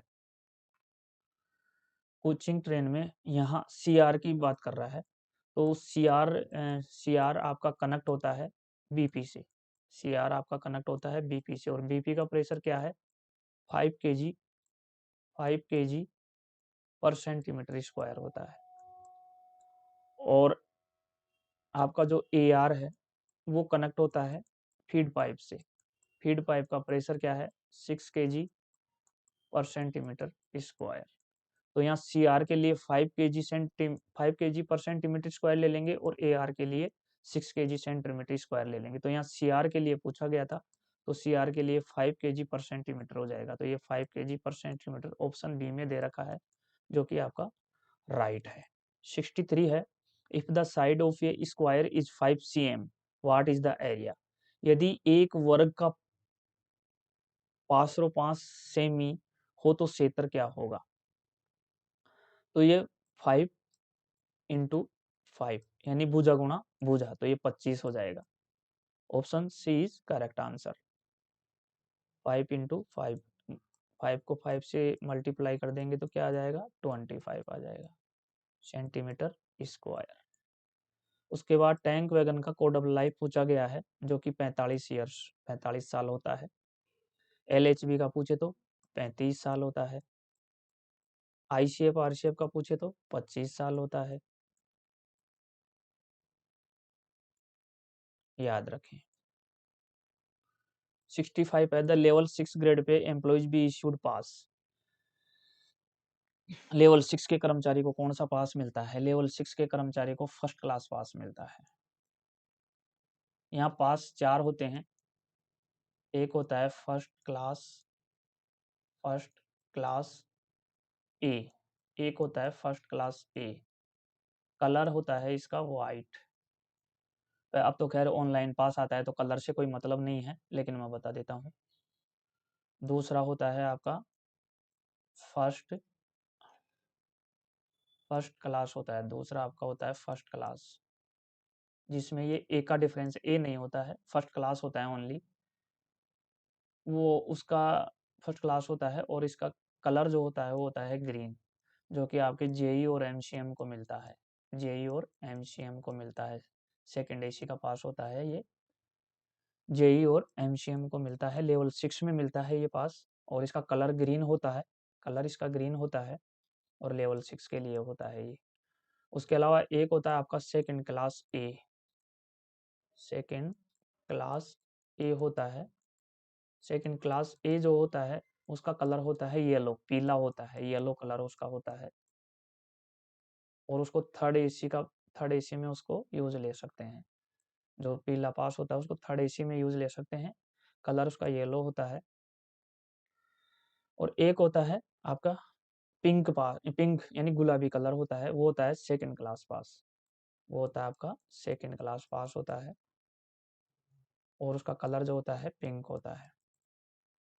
पिंक होता है। तो यहाँ ग्रीन के लिए पूछा गया था 6 पे, लेवल 6 के लिए ग्रेड पे के लिए एम्प्लॉइज भी शुड पास, कौन सा पास होता है, तो ये फर्स्ट क्लास पास हो जाएगा, फर्स्ट क्लास। कलर इसका आप जानते ही हैं ग्रीन होता है, और फर्स्ट क्लास ए होता है, इसका कलर व्हाइट होता है।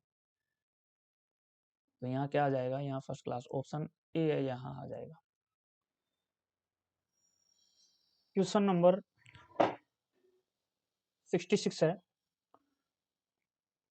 Money allotted for purchase of stock item is called. Stock मदों की खरीद के लिए आवंटित धन को क्या कहा जाता है। तो इसके लिए परचेज ग्रांट बोला जाता है इसको, क्रय अनुदान, जो कि आपके ऑप्शन डी में दिया हुआ है। तो डी ऑप्शन आपके यहाँ करेक्ट हो जाएगा। उसके बाद 67 की बात करेंगे, reduction in BP pressure for full service application is. सेवा के पूर्ण अनुप्रयोग के लिए BP दाब कितनी घटानी है। तो यहाँ पे आपको पूरा क्लियर करना पड़ेगा। यहाँ पे सबसे पहले हम मिनिमम सर्विस लेंगे, मिनिमम सर्विस एप्लीकेशन लेंगे, या अपन सोल्व कर सकते हैं। देखें ये जो 0.2 0.8 kg पर सेंटीमीटर स्क्वायर है, ये आपका मिनिमम सर्विस एप्लीकेशन है।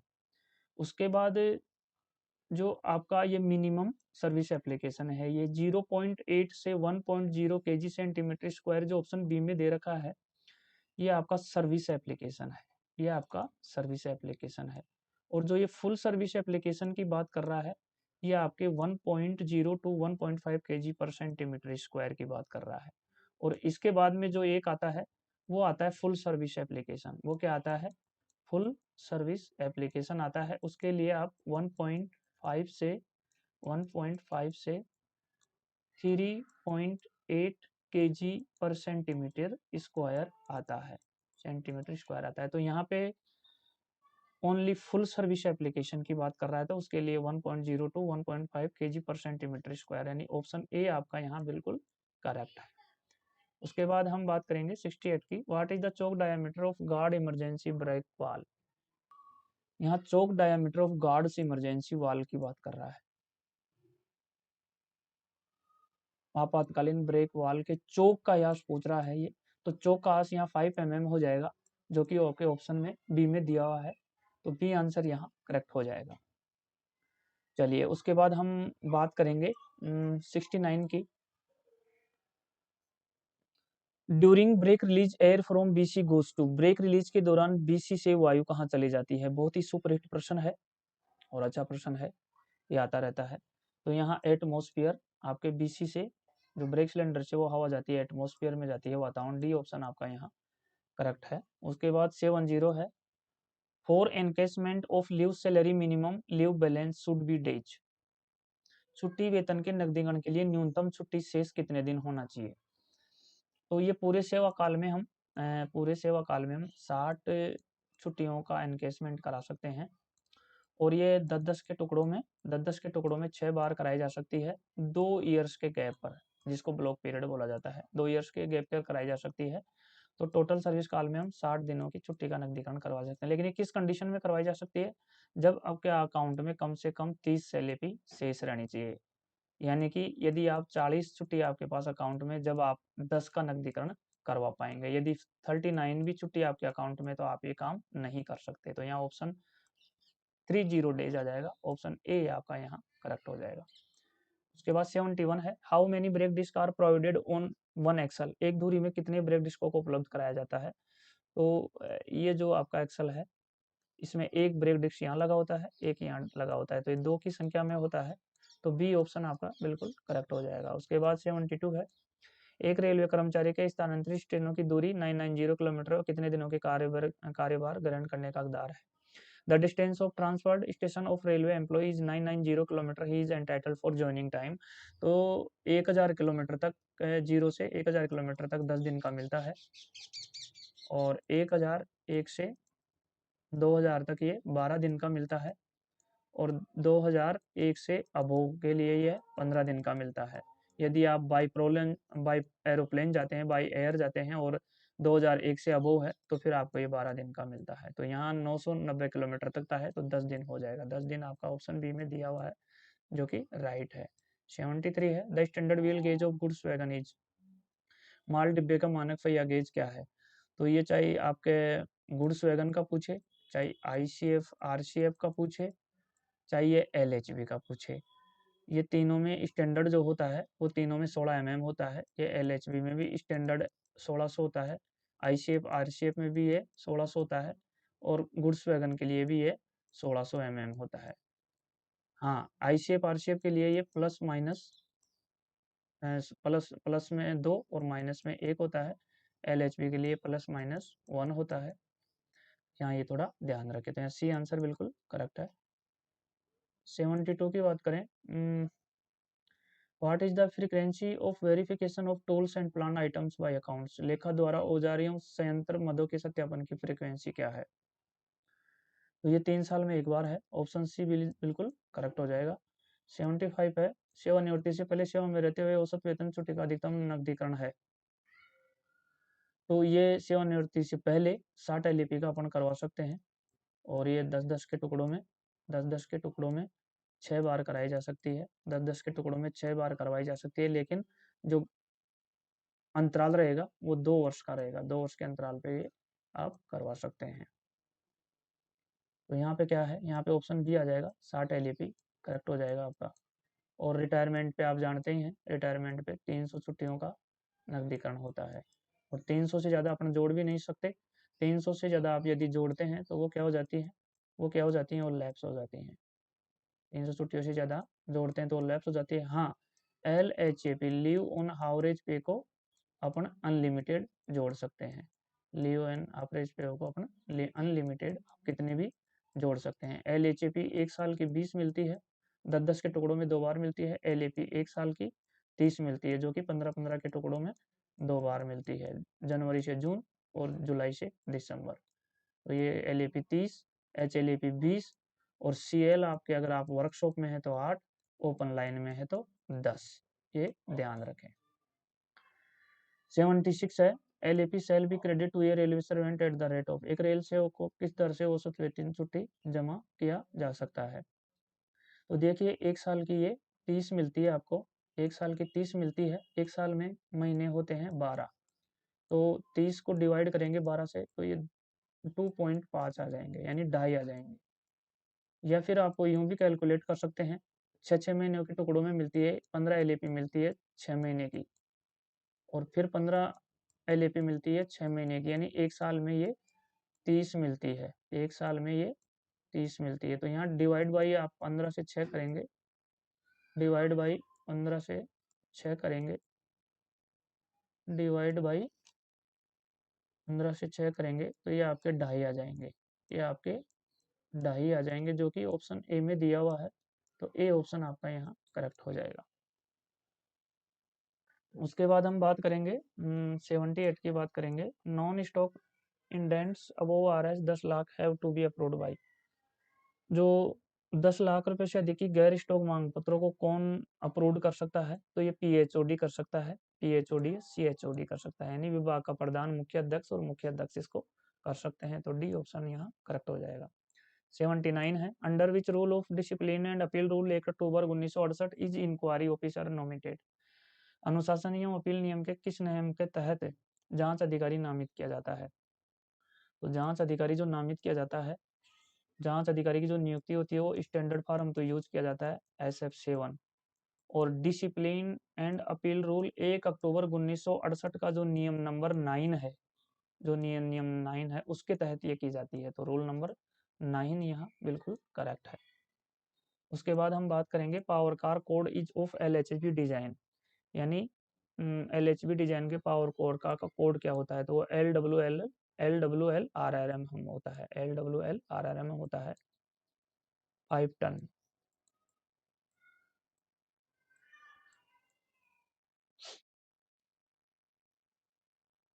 और उसमें फ्लेक्सिबल केबल होती हैं, वो आपके 4 की संख्या में होती है LWLRRM में। तो यहाँ ऑप्शन बी आपका बिल्कुल करेक्ट है। क्वेश्चन नंबर 81 है, the K type composite brake block should be changed if worn out beyond. तो यहाँ मैंने बताया था आपका, यहाँ 2 स्थिति होती हैं, एक होता है आपका BMBC, इसके लिए BMBC bogie mounted brake cylinder, और एक होता है आपका BMBS,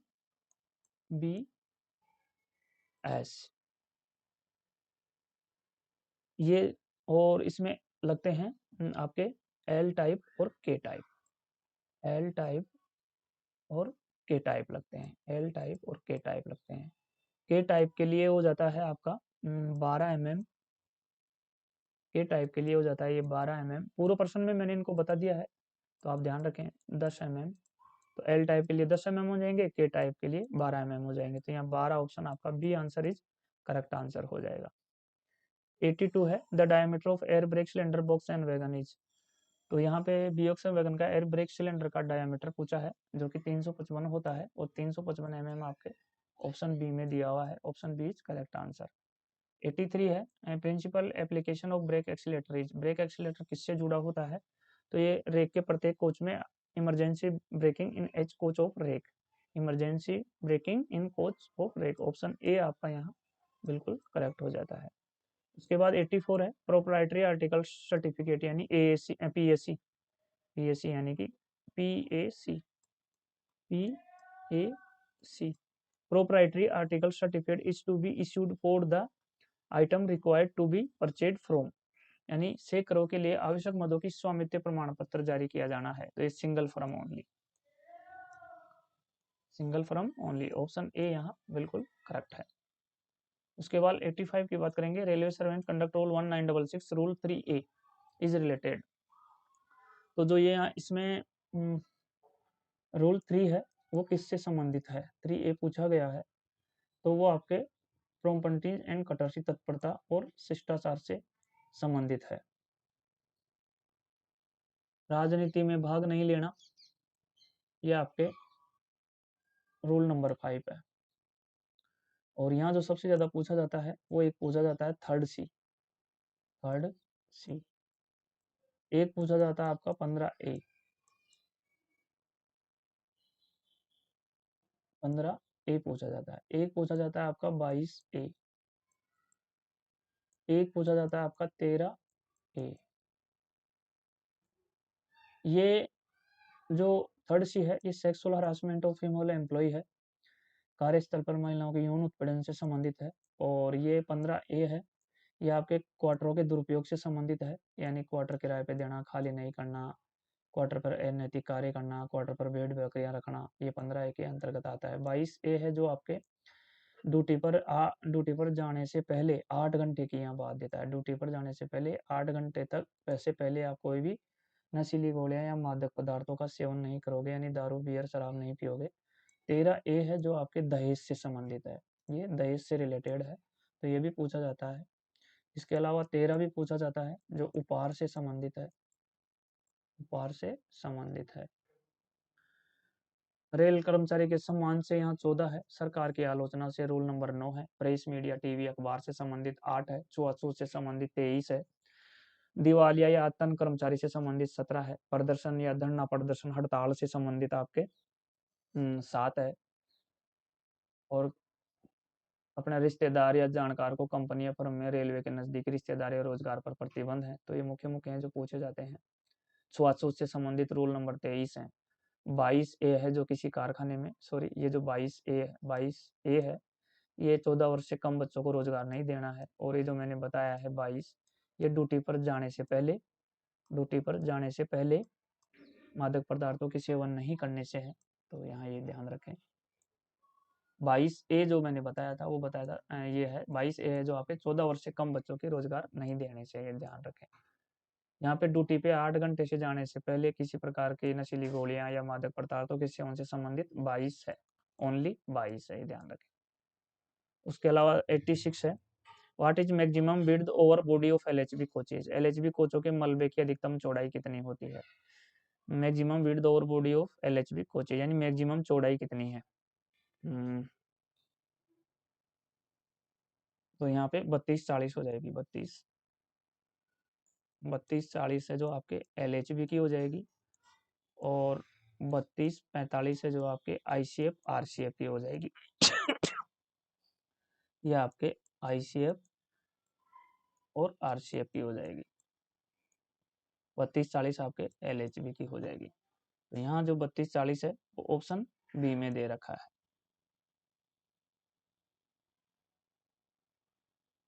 क्वेश्चन नंबर 87 है, what is the minimum permissible time of OEM attention for coaching train. यानी कोचिंग ट्रेन के लिए OEM ध्यान आकर्षित न्यूनतम अनुमेय समय क्या है, तो 75 मिनट है, 1 घंटा 15 मिनट, 1 घंटा 15 मिनट का टाइम है, यानी इसको हम सीधे 75 मिनट बोल सकते हैं।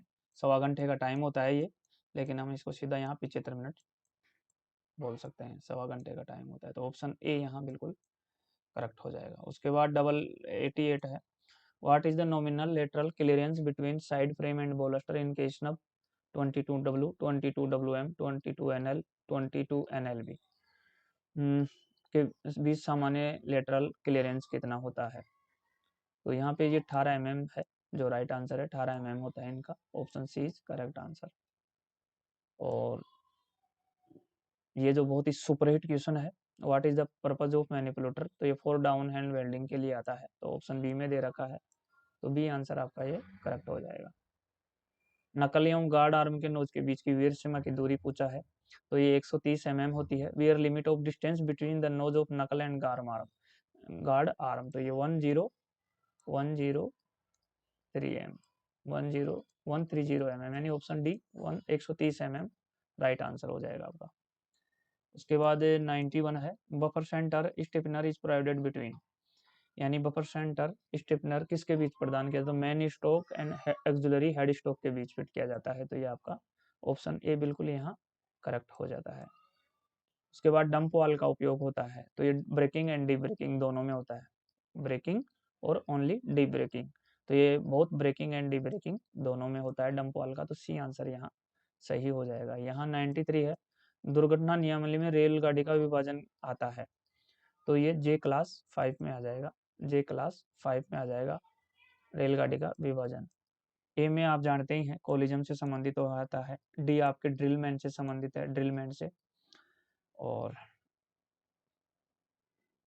यहाँ पूछा क्या गया था, रेलगाड़ी के विभाजन से पूछा गया था, तो रेलगाड़ी का विभाजन आपके सी ऑप्शन में आ जाएगा, C option is correct answer, J5 class. उसके बाद 94 है, in air brake system brake should not apply when the rate of drop of air pressure in BP is, air brake प्रणाली में बीपी में वायु दाब के गिरने की दर होने पर ब्रेक नहीं लगाना चाहिए। तो 0.3 kg पर centimetre square 60 second, option A is correct answer. 95 है, length of the anchor link is, anchor link की लंबाई क्या होती है, तो 451 प्लस माइनस 1 mm होती है एंकर लिंक की। ये बोलस्टर एंड बोगी ट्रांजन के बीच लगा होता है और ये रोटेशन चाल को कम करता है। तो 451 प्लस माइनस 1 mm इसकी हो जाएगी, यानी 451 प्लस माइनस 1 होता है। ऑप्शन सी आपका यहाँ बिल्कुल करेक्ट हो जाएगा। 96 है, inside distance between horizontal bearing arms of BSS hanger is, तो यहाँ बी एस हैंगर की शक्ति धारक वाली भुजाओं के बीच की अंतर दूरी होती है 384 mm है, 384 mm। डी आंसर आपका यहाँ बिल्कुल करेक्ट हो जाएगा। 97 है, new diameter of pins for 16.25 ton load bearing capacity equalizing stage, 16.25 ton भार वहन क्षमता वाले सरकारी तान के पिन का नया व्यास क्या है, तो ये 31 plus minus 5 divided 0.2 mm, option A यहाँ आपका बिल्कुल करेक्ट हो जाएगा। उसके बाद 98 है, what is the wear limit of wide and narrow जो अडेप्टर साइड लग्स, वाइड नैरो जो अडेप्टर साइड लग की वियर सीमा क्या है, तो ये आपके 3 mm हो जाएगी, option B is correct answer. उसके बाद 99 है, in air brake system during intensive test brake should not apply when the rate of drop of air pressure in BP is, तो ये आपके 0.3 kg पर centimetre square 60 second, option D आपका यहाँ बिल्कुल करेक्ट हो जाएगा। उसके बाद 100 है, centre pivot pin does not transmit any, मध्य कीलक पिन कोई अंतरण नहीं करता है, तो ये वर्टिकल फोर्स, यानी centre pivot pin does not transmit any vertical force, यानी हिंदी में बोले तो लंबवत बल। यहाँ हॉरिजॉन्टल नहीं आएगा, वर्टिकल ही यहाँ करेक्ट आंसर है, centre pivot pin does not transmit any vertical force, option D आपका यहाँ बिल्कुल करेक्ट हो जाएगा। नेक्स्ट है क्वेश्चन नंबर 101, यहाँ से राजभाषा के प्रश्न आरंभ हो गए हैं, तो 10 प्रश्न होते हैं राजभाषा के, देख लेते हैं। What is the official language of union of India, Bharat के संघ की राजभाषा कौन सी है, तो जो भारत संघ की राजभाषा है वो हिंदी है, और हिंदी में लिखी देवनागरी लिपि में है, देवनागरी लिपि में हिंदी है, जो कि आपके आर्टिकल 300 आर्टिकल 343 एक में है। और हिंदी से रिलेटेड जो आपके हिंदी से रिलेटेड जो आपके हिंदी से रिलेटेड जो आपके अनुच्छेद हैं वो टोटल 9 हैं, आपके 343 टू 351 तक हैं, और ये आपके भाग 17 में आते हैं, ये आपके भाग 17 में आते हैं, भाग 17 में आते हैं। तो जो यहाँ भारत संघ की राजभाषा होगी वो हिंदी होगी, और हिंदी में लिखी देवनागरी लिपि में होगी, तो यहाँ पे ऑप्शन बी है जो आपका बिल्कुल करेक्ट है, हिंदी इन देवनागरी स्क्रिप्ट देवनागरी लिपि में हिंदी, तो ऑप्शन बी आपका यहाँ करेक्ट हो जाएगा। उसके बाद हम बात करते हैं मंडल राजभाषा कार्य समिति के अध्यक्ष कौन होते हैं, तो ये मंडल में डीआरएम साहब होते हैं, और जोनल लेवल पर आपके जीएम महोदय होते हैं, जोनल लेवल पर ये जोनल लेवल पर जीएम महोदय होते हैं, और डिवीजन पे डीआरएम साहब होते हैं, यानी division rail manager. Option A है जो आपका यहाँ करेक्ट हो जाएगा। Option A is correct answer. Option question number 103 है।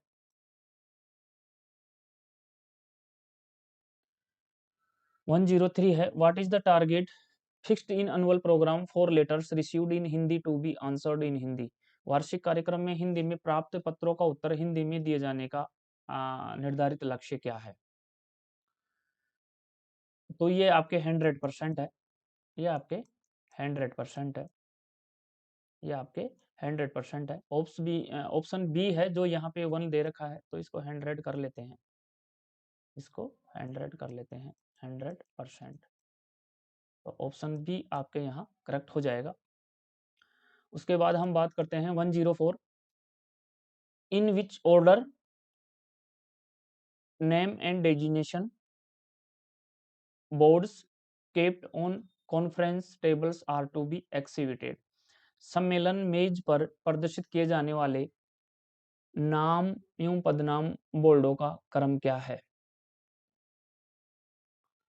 In which order name and designation boards kept in conference tables are to be expected, यानी सम्मेलन मेज पर, तो वो आपके हिंदी एंड इंग्लिश होते हैं। हिंदी एंड इंग्लिश होते हैं, हिंदी और अंग्रेजी द्विभाषी होते हैं। तो आपका जो ये ऑप्शन सी है, हिंदी और अंग्रेजी, ये सी आंसर आपका करेक्ट हो जाएगा। उसके बाद 105 है, what is percentage of questions relating to official language policy and rules should be asked in departmental examination. विभागीय परीक्षाओं में राजभाषा नीति और नियमों से संबंधित कितने प्रतिशत प्रश्न पूछे जाने चाहिए? तो मैं आपको वीडियो में शुरू से ही बताता रहता हूँ कि जो ये पेपर होता है विभागीय परीक्षाओं का, एलडीसी का, इसमें राजभाषाओं से संबंधित 10% प्रश्न होते हैं, जो कि प्रत्येक प्रश्न पत्र में होते हैं। यानी प्रश्न पत्र का 10%, यदि क्वेश्चन पेपर में 100 क्वेश्चन है तो 10 प्रश्न आपके राजभाषा के होंगे। और पेपर में यदि आपके 55 क्वेश्चन है तो 5 क्वेश्चन राजभाषा के होंगे, यानी पेपर का 10% होते हैं। तो कई बार पेपर में 55 क्वेश्चन ही होते हैं तो वहाँ पे 5% राजभाषा के होते हैं। कई बार ऐसा देखा गया है कि पेपर में 55 ही होते हैं तो वहाँ पे 5 होते हैं, और बाकी मैक्सिमम 100 क्वेश्चन होते हैं तो उन पे 10% राजभाषा के होते हैं, जो कि पेपर का 10% होता है। तो 10% आपके यहाँ ऑप्शन डी में दिया हुआ है, तो डी ऑप्शन आपके यहाँ करेक्ट हो जाएगा। क्वेश्चन नंबर 106 है, what is the target fixed for document coming under section 33 of OL act in bilingual. राजभाषा अधिनियम की धारा 3(3) के तहत आने वाले दस्तावेजों का द्विभाषा में जारी करने का निर्धारित लक्ष्य क्या है? राजभाषा अधिनियम की धारा 3, यानी राजभाषा अधिनियम था, वो आपके बना था या बना था, वो लागू हुआ था 10 मई 1963 को ये लागू हुआ था। और इसके ठीक 4 साल बाद 10 मई 1967 को ये संशोधित हुआ था।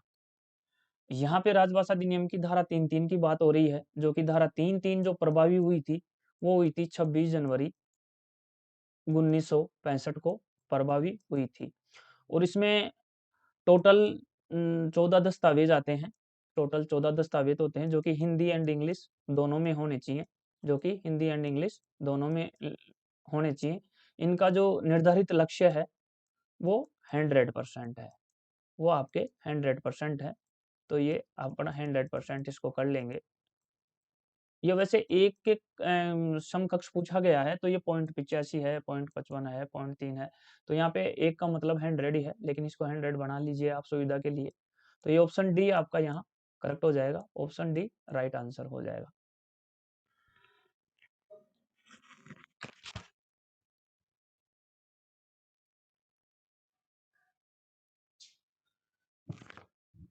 सॉरी साथियों, इसके बाद हम बात करते हैं क्वेश्चन नंबर 107 है, in which from form subject on the files and register are to be written. File and register के कवर पर विषय किस रूप में लिखा जाना चाहिए? तो जो फाइल एंड रजिस्टर के कवर पर जो सब्जेक्ट लिखा होना चाहिए वो हिंदी एंड इंग्लिश, दोनों भाषाओं में लिखा होना चाहिए, हिंदी एंड इंग्लिश। तो ऑप्शन सी आप जो यहाँ दे रखे हैं हिंदी एंड इंग्लिश, हिंदी और अंग्रेजी, तो ऑप्शन सी आपका यहाँ करेक्ट हो जाएगा। उसके बाद 108 है, what is the name of the award given for writing original books in Hindi on technical railway subjects. Railway से संबंधित तकनीकी विषय पर हिंदी में मूल पुस्तकें लिखने के लिए दिए जाने वाला पुरस्कार है, तो वो LBS है, वो LBS है, वो LBS है, यानी लाल बहादुर शास्त्री। और इसकी जो पुरस्कार की राशि होती है वो फर्स्ट प्राइज की 20,000 होती है, सेकंड प्राइज की 10,000 होती है और थर्ड प्राइज की 7,000 होती है। तो यहाँ LBS पुरस्कार आपके ऑप्शन डी में दे रखा है, तो ऑप्शन डी आपका यहाँ बिल्कुल करेक्ट हो जाएगा, यानी तकनीकी विषय पर हिंदी में मूल पुस्तक लिखने पर लाल बहादुर शास्त्री पुरस्कार दिया जाता है। काव्य लेखन के लिए मैथिली शरण गुप्त पुरस्कार दिया जाता है काव्य लेखन के लिए, उसकी पुरस्कार की राशि भी यही सेम है, 20,000, 10,000 और 7,000। इसके अलावा कहानी, उपन्यास, नाटक, गद्य पद्य संग्रह, इनके लिए मुंशी प्रेमचंद पुरस्कार दिया जाता है, उनके लिए भी 20,000, 10,000 और 7,000 की राशि है। ये जो मैथिली शरण गुप्त पुरस्कार है ये काव्य लेखन के लिए दिया जाता है और इनकी पुरस्कार की राशि भी सेम है जैसा मैंने अभी बताया। प्रेमचंद पुरस्कार है, ये हिंदी में कहानी, कविता, उपन्यास, नाटक, गद्य पद्य संग्रह, इनके लिए प्रेमचंद पुरस्कार दिया जाता है और इसके लिए भी जो राशि है वो फर्स्ट प्राइज 20,000 है, सेकंड 10,000 है और थर्ड 7,000 है। तो यहाँ हिंदी विषयों पर यानी तकनीकी विषयों पर हिंदी में मौलिक पुस्तक लिखने के लिए बोला गया था, जो कि LBS पुरस्कार है। तो यहाँ ऑप्शन डी आपका बिल्कुल करेक्ट हो जाएगा। 109 है, what is the name of the award given for writing Hindi poetry books. यहाँ पे हिंदी में कविता पुस्तकें लिखने के लिए दिए जाने वाला पुरस्कार है पोइट्री। पोइट्री यहाँ पे हिंदी में कविता पुस्तकें लिखने के लिए, यानी कि कविता की पुस्तक, काव्य लेखन के लिए आपका मैथिली शरण गुप्त पुरस्कार आता है। काव्य लेखन के लिए आपका कहानी, उपन्यास, नाटक, गद्य पद्य संग्रह, इनके लिए आपका प्रेमचंद पुरस्कार आता है। और हिंदी में तकनीकी विषय में हिंदी में मौलिक पुस्तक लेखन के लिए लाल बहादुर शास्त्री पुरस्कार आता है। तो यहाँ पूछा गया था हिंदी पोइट्री बुक्स, तो यहाँ पे जो आपका आंसर बनेगा वो सी बनेगा, Maithili Sharan Gupt. Option C is correct answer.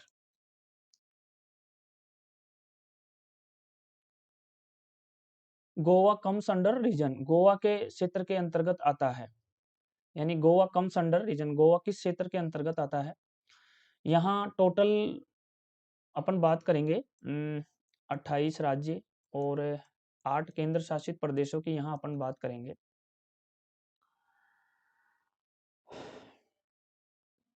तो यहाँ पे जो 11 राज्य आते हैं वो आपके किस क्षेत्र में आते हैं, इंग्लिश में बोले तो ए क्षेत्र, और 6 जो क्षेत्र आते हैं वो ख में आते हैं, इंग्लिश में बोले तो बी क्षेत्र। और जो इनके 11 और 6 जो 17 के अलावा जितने भी बचते हैं वो सारे आपके ग क्षेत्र में आते हैं, ग बोले तो सी क्षेत्र। तो 11 में आपके जो आते हैं वो बिहार, झारखंड, छत्तीसगढ़, मध्य प्रदेश, उत्तराखंड, उत्तर प्रदेश, हरियाणा, हिमाचल प्रदेश, राजस्थान तथा अंडमान निकोबार द्वीप समूह एवं दिल्ली संघ राज्य क्षेत्र, ये 11 इसमें आते हैं। और ख की बात करें तो यहाँ पंगु चंद्र मदान की ट्रिक लागू होती है, यानी पंजाब, गुजरात, महाराष्ट्र और इसके अलावा चंडीगढ़, दमन द्वीप समूह, दादरा नगर हवेली, ये आपके 6 ख में आते हैं, बाकी के बच्चे जो सारे ग में आते हैं। तो गोवा आपके यहाँ सी में आ जाएगा, क्योंकि गोवा 11 और 6 में नहीं आता है। तो 11 और 6 में दोनों मिला के जो 17 में नहीं आते हैं वो सारे सी क्षेत्र में चले जाएंगे। तो यहाँ पे जो सी रीजन है ये बिल्कुल करेक्ट हो जाएगा, तो ये सी रीजन आपका बिल्कुल करेक्ट आंसर है। चलिए साथियों, ये जो प्रश्न पत्र था जेई का आपका ये कंप्लीट हो चुका है और 110% थे इसमें जो अपन ने सोल्व कर लिए हैं। किसी प्रकार की एनी इंक्वायरी के लिए आप 24 आवर्स 800-3826-408 पर कॉल या मैसेज कर सकते हैं एनी टाइम। तो चलिए साथियों, thank you very much, thanks for watching this video. हम फिर मिलेंगे एक नए पेपर में एक नए वीडियो में एक नए पेपर के साथ, तब तक आगे दीजिए। नमस्कार, थैंक यू वेरी मच, जय हिंद।